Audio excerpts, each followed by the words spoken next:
pay becomes a really terrible motivator, which is why when employers just throw money or surface perks on employees to try to retain them or engage them, it is a miserable flop. Help employees connect the dots between their job and the success of the entity. Because if I can't do that, it starts to feel like a bullshit job. Welcome to Start With a Win, where we unpack leadership, personal growth and development, and how to build a better business. Let's go. Coming to you from Area 15 Ventures and Start With a Win headquarters, it's Adam Contos with Start With a Win. What if the friction in your workplace wasn't the problem, but the fuel? My guest today knows exactly how to turn those sparks into momentum. Moe Carrick is a work futurist, culture architect, and leadership advisor who's helped everyone from Nike and Reddit to small family businesses create workplaces where people actually want to show up and do their best work. I love that. She's a best-selling author, 3-time TEDx speaker, and the founder of Momentum Inc., bringing over 2 decades of experience, 1.5 million data points of research, and a deeply human approach to the table. Mo's here to share how we can fix the friction, fuel the future, and build teams that truly thrive. Moe, welcome to Start With a Win. Thank you. So good to be here, Adam. This is a fun conversation because I love talking about the workplace. You know, that's where we go to be. Seems like we go there to be productive and do positive things for our businesses, our stakeholders, maybe our investments, things of that nature. And this is what you're an expert on, is how do we create a great workplace, someplace where people want to contribute and do positive things and move the ball forward and create outcomes for our stakeholders. So give us a little bit about your background. How did you get to this point? Well, it's a long, convoluted road, as it often is, right? But I'm the founder of and have run Momentum for 25 years. I keep track of those number of years because that's the same age as my youngest child. But I didn't start as an entrepreneur. I actually was a wilderness guide. I worked for an organization many have heard of, Outward Bound. I also worked for Knowles, the National Outdoor Leadership School. So I was a mountaineer and a wilderness expert. And in that context, I worked a lot with groups and got really interested in that. I later went on and worked in what we then called the adventure-based counseling space, which was treatment for substance use disorder for youth. I was an early adopter in that space back before it really exploded. And I thought I was going to be a social worker. You know, I loved working with kids. I loved working in the chemical dependency field. And then I started my master's and realized, like I'm already burnt out. I'm 28. What does that mean? So a friend of mine was studying organizational development, which she described as like therapy for corporations.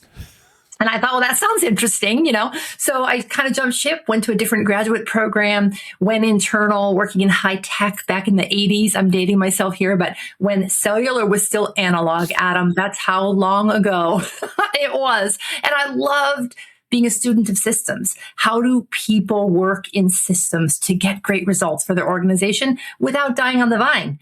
How do we do that? So over the years, worked internally in a variety of sectors, often doing tech implementation, sometimes doing healthcare transition or transformation, and eventually went off on my own to found Momentum. So that's sort of like a shortened version of what actually has been a very long journey with many, many pivots. Wow. I mean, it sounds like a pretty solid progression, learning how to help people, how to take them out of their environment, create a situation where they have to make decisions in order to, essentially survive out in the wilderness and learn about themselves and bringing that into the workplace, which I think we all need. I mean, it seems like, we show up at work and we're like, all right, tell me what to do.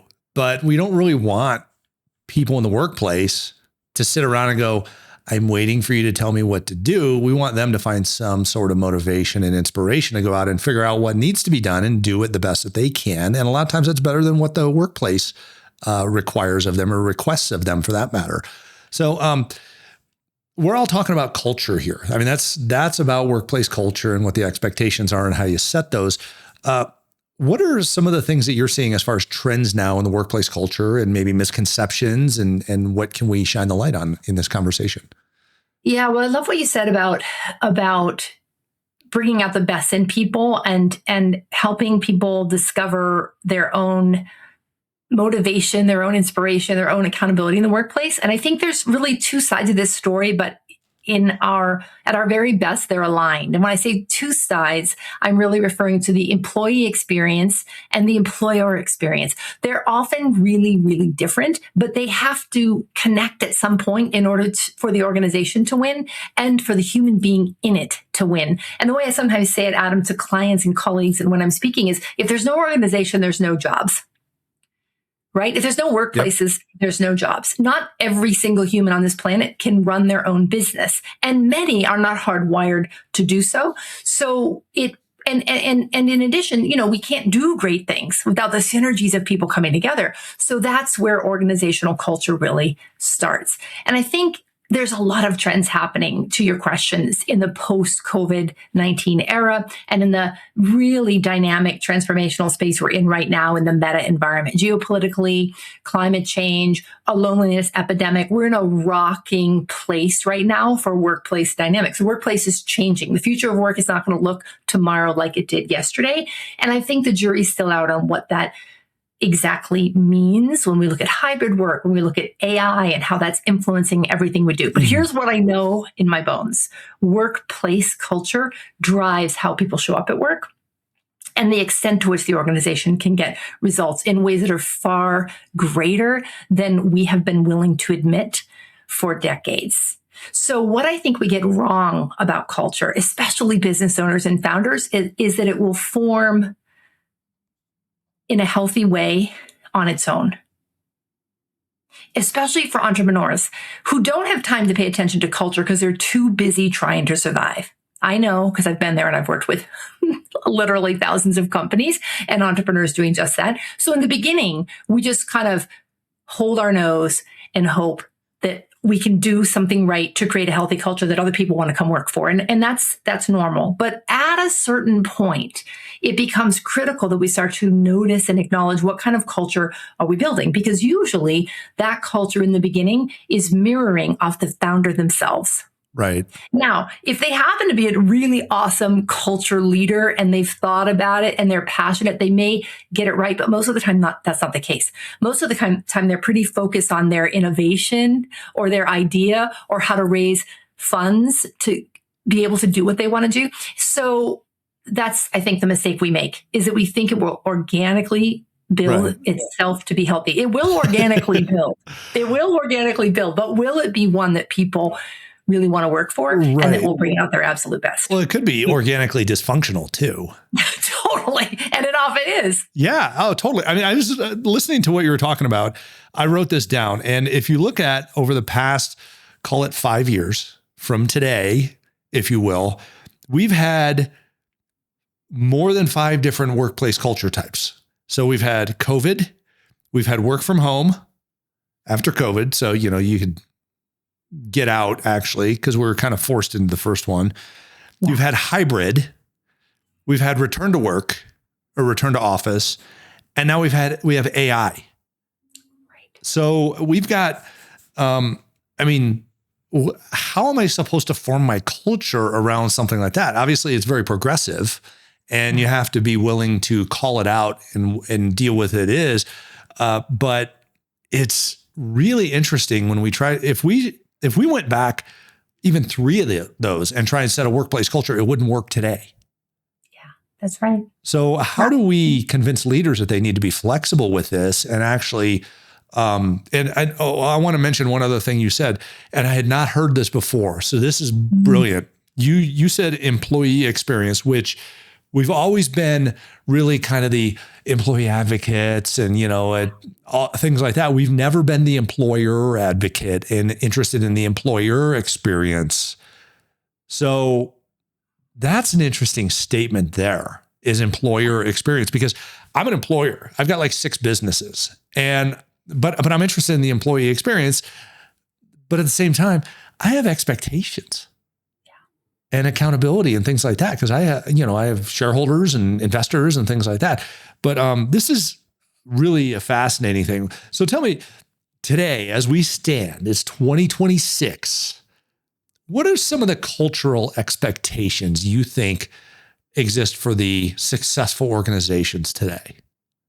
Oh man, there's so many and they're so high. Like, I think especially for employers trying to figure out what employees need to thrive. Right. Because employees are very discerning right now.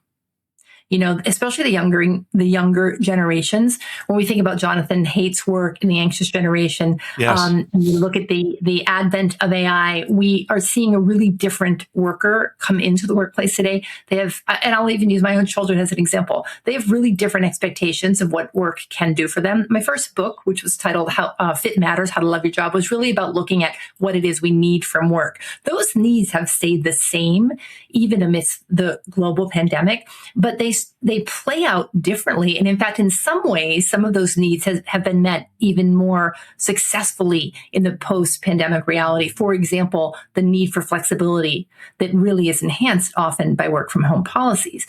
I think that employers are living in a paradox right now, and you kind of already named it, but I'm going to underline it, which is, how do I design my business, my human systems in particular, to bring out the best in people without contorting myself in such a way that the business is not successful? Right. And successful means to grow. Yeah. Right? Because a business that doesn't grow will die.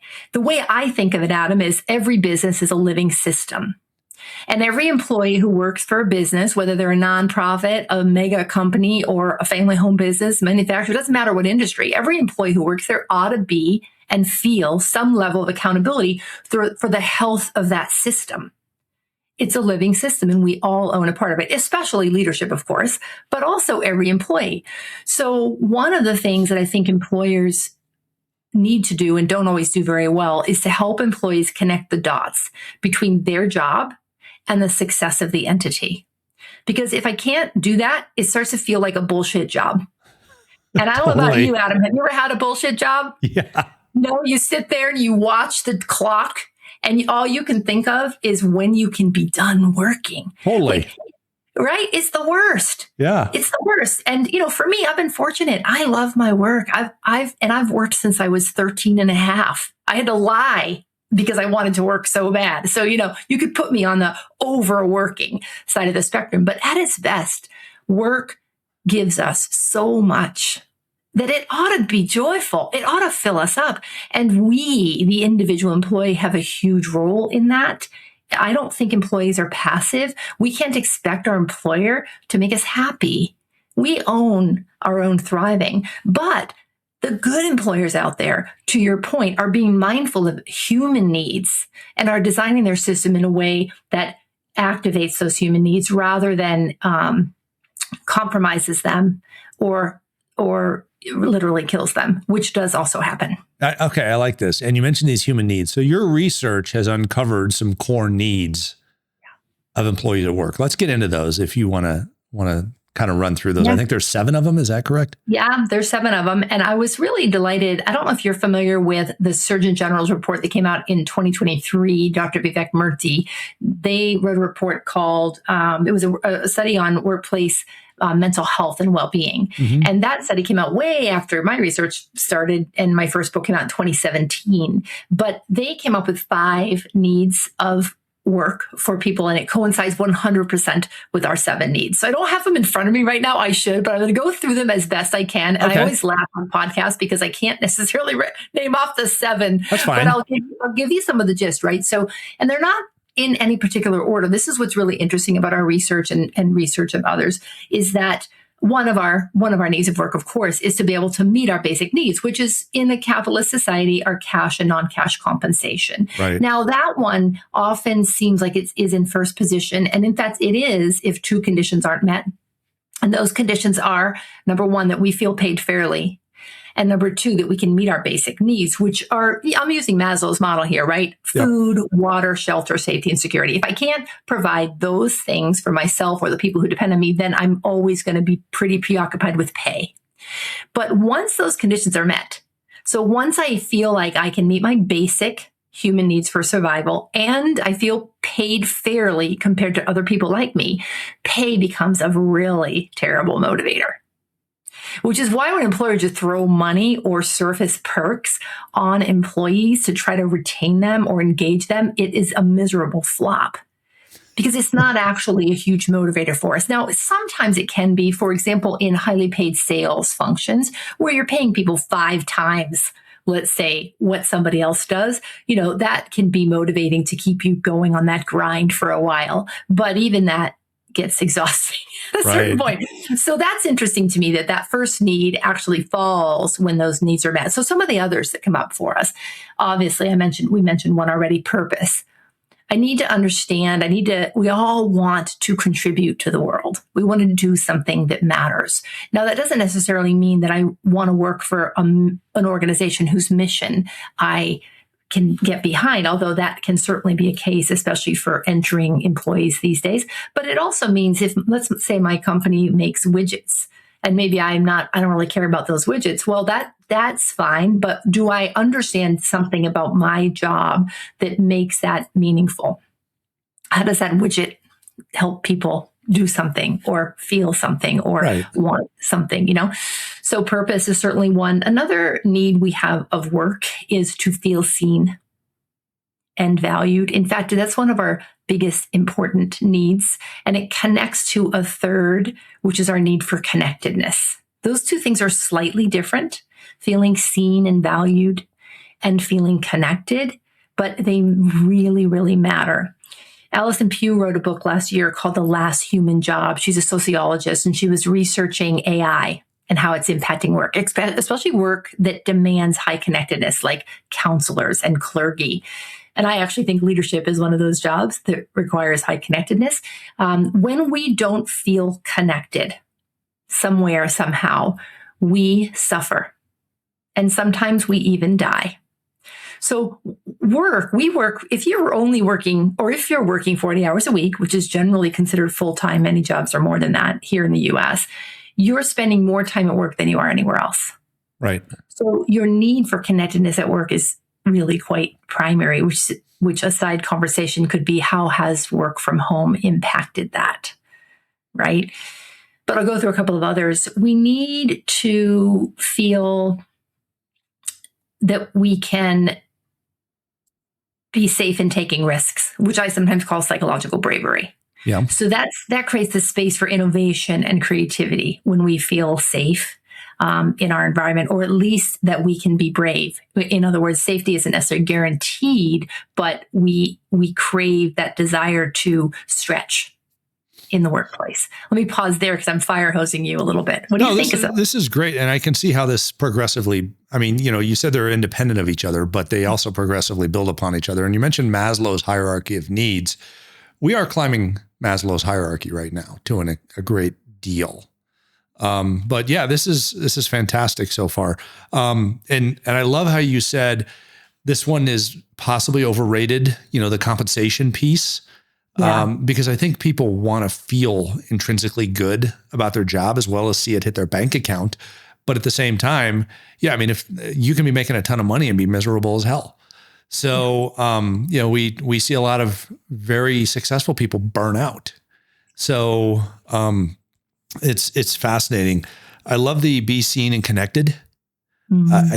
I think, you have to have relationships, interpersonal relationships with the people that you are fulfilling a role with. I believe that's fantastic. So, keep going. What else could you come up with here? A couple more. One is to learn. Yes. Right. As humans, again, going back to Maslow's hierarchy, we have a basic human need to be better tomorrow than we were yesterday. So when I take a job and it becomes a dead end and there's nothing more for me to learn, I'm going to be very likely to move on or be unsatisfied in that role. Another one that's really grown in my lifetime, even in what I would call my career time or my working years, is our need to make our lives work. And this is about workplace flexibility. Things like commute time, flexibility if I'm a carer, if I have children or elders that I care for, desire to pursue passion. I live in Central Oregon. We were talking about that when we opened, and there's a lot of endurance athletes here. And it's not uncommon that I go and work with a client and they say things to me like, gosh, I've got an employee who needs to have 4 hours off a day because they are an Olympic endurance athlete. How do I meet their needs, and it's a good question. How do you do that? Can you? even do that for someone who's performing at that level. So I think that's most of them. Awesome.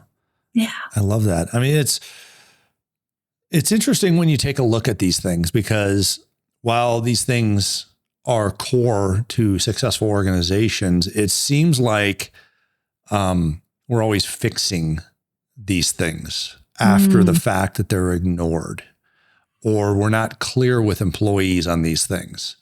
Yeah. You have employees come into a company a lot of times, and then 2 months in, you go, do you understand what you do? And they go, nobody's ever told me what I'm supposed to do. Right. Talk to me about, onboarding and how important that whole piece is for an organization to create success for the employee and the employer out of the chutes. Absolutely. Onboarding is so important. And I would say onboarding really starts at the point at which you even post a position, right? Because every touch point, every interaction is communicating something about how you roll, which, by the way, is the simple definition that I use when I'm thinking about organizational culture. It's really how we do things here. Right. So orientation and even the employment process itself, interviewing, et cetera, is messaging a lot about how we do things here. And that when you do that really well and you do it proactively, you can be much more likely to filter through the employees who are gonna love it working for you. And when you do it poorly, you're at higher risk of bringing someone in who actually is misfit. Now, the other thing I would say about onboarding is that it's a mutual assessment period. I'm often saying to clients, fire fast, which sounds horrible, right? Sounds like I'm brutal, but the first 90 days of an employee's experience with a company ought to be a time for mutual assessment. It's like dating. Oh, yeah. Like, how's this going? How's it feeling? Is this working for me? And what often happens is we're so relieved to have the employee on board. The employee is so happy to be at that company that we have this honeymoon phase, and we don't get practical and pragmatic around the hard truths that may need to be discussed to ensure that, in fact, this is the right fit for us. And then we're 3 years in, and we're having to have performance conversations and make decisions about whether that employee can move to a different job or a different company. And it's expensive and it's exhausting and it's not really fun. So the way I like to think about it is that the employee and the employer have a responsibility to yes, deliver transparency about how we roll mutually as early as you can, and then keep it up and then talk about how it's going, so that adjustments can be made on both sides to ensure that after 90 days, it's feeling awesome. Yeah. And both parties are like, this is great. So this idea of setting expectations, it seems to be, unfortunately, it doesn't happen enough. And well, yeah. Go ahead. Well, I was going to say, it doesn't happen enough. And it's really hard, isn't it, Adam? I'm sure you've seen this in your companies. And I was thinking of an example as you were talking of an employee, a client of mine many years ago who was hiring. I had stepped in as a EVP of people and culture for them. It was actually, I won't name the company because that probably wouldn't be good. But it was a big brand company that most people would know. And it was a big search to replace me. I was an interim with another person coming in to take that role. And gosh, I was very involved in the interviewing. We did an exhaustive interviewing process. We were really careful. We did testing. We felt so good with this candidate that was hired. And I was on site at headquarters when her first day happened. And I'll never forget, because at the end of that day, I went to see her boss, who was a C-suite executive. And I had this nagging feeling in my stomach. I was like, this is not going to work out after spending one day with her. But I didn't want to say anything because I was like, gosh, what have we done? And he looked at me and he said, this is not going to work out. And we both had this feeling of, man, in all that interviewing, we still missed some things about how she rolls versus how we roll. And this is going to be tough going. And it was. Now, that she did stay at that company 3 years and then left. But yes, I think it's about being direct. I think it's about being honest. And I think it's about also really knowing yourself as an organization so that you don't delude the employee that they're joining something they're not. Awesome. And vice versa. All right. So you're speaking to a bunch of business owners out there right now. What is the biggest tip that you can tell them that is a non-negotiable in setting a great culture and a great future for their organization. Walk your talk. I love that. Walk your talk. Do what you say you want others to do. And as you ask that question, of course, there's 50 things that come up to my mind. Right. You know what I mean? It's a cluttered landscape there for leaders around everything they have to do to try to run their company well. But I think when we stay true to ourselves, when we have self-awareness and self-knowledge, and we can behave in the way that is consistent with our values and what we say matters, then at least we know we have congruence. Mo, where can we find you online if we want to learn more about these principles of developing a great culture in our organizations? Thanks, Adam, for asking that. I'd love for people to connect with me on LinkedIn. I'm also on Instagram, just my name, Moe Carrick, and also my website, momentum.com, spelled with an E. You can buy my books there and learn more. I'd love to connect. Awesome. Mo, this has been an amazing conversation. I love all the workplace insight. Like I mentioned before, I mean, we've been through a lot of craziness over the past 5 years in the adjustments in the workforce, probably more change than we've ever seen in history in a short period of time. You've shed a lot of great insight and light on this, on how we as leaders can continue to move the ball forward in our organizations. Mo, I have a question I ask all of the great leaders on the show. That's, how do you start your day with a win? My favorite ritual, and it's changed over the years, and it's one I struggle with because I'll tell you why I struggle in a minute. But my favorite ritual these days is having a cup of coffee with my husband. Grounding, we're empty nesters. He's semi-retired. I've always traveled a lot for business. And I find that sitting together, having that early cup of coffee, watching the birds, dealing with the pets, connecting is really a very grounding practice for me. And the part that's hard about that is that I've always been a person who works out first thing. You know, I've been an early morning workouter for my whole life. And over the years, that's shifted. And so now what sometimes happens is we linger on our morning coffee. Then I've got to get to work. Then it's 5 o'clock and I'm still in my workout clothes and I haven't done anything.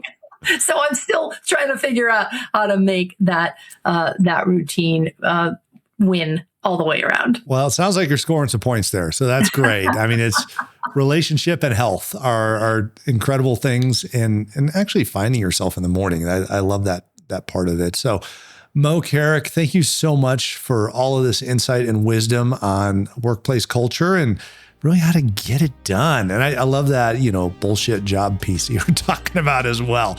So we appreciate all that you do, and thanks for being on Start With a Win. Thanks, Adam. Thanks so much for having me. Keep up the good work.